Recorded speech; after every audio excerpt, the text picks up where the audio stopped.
Ош шаарынан салам достор бардыңарга. Мен баракчамды көптөн бери узатып жүргөндөр болсо, эгерде кыштан беричи.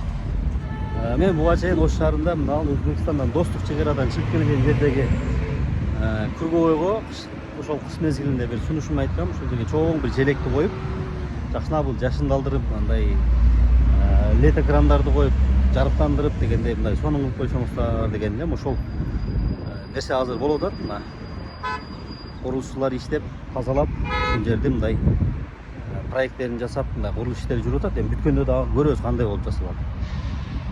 Иш кылып Ош шаары жакшы эле мындай курулуш иштери боюнча жакшы эле кетип атат. Жолдорду куруш боюнча, бала бакча, мектептерди ошол боюнча жакшы эле кетип атат. Негизинен алганда. Анан кээ бирки дагы көчөлөр бар. Эми азыр бир тарабын бир жаңысыл кылып алсын деп мындай бир аз өзүмдүн сунушум айтпай атам.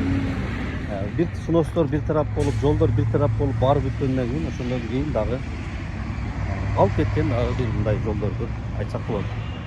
Андан бир эле мисал мына Курманжандатка Ош шаарынын эң негизги көчөлөрү, Курманжандатка Ленин көчөлөрү негизи 4 катар жолда, односторонний жолдор, бирок 4 унаа жүрө турган жолдор. Бирок Ошто жүргөндөр байкап атасыңар, билсеңер керек. Ошол 4 катар жолдун 2 катарын бул жак бетинен, анан оң жак бетине, сол жак бетине унаалар токтоп туруп алган 2 полоса уже жок. Анан ортодо 2 эле полоса менен кыгын пробка, нерв дегендейчи ушундай. Ош шаарынын мэриясы, шаардык кеңеште Ош шаарынын мэри Жеңишбек Токторбаев дейбиз. Ошол демилгени көтөрүп, мына шаардын четиндеги унааларды алып,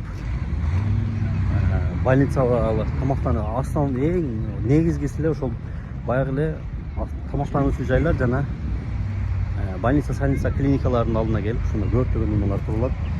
Кээде бир эле катар эмес, кээде 2 катар болуп кетет.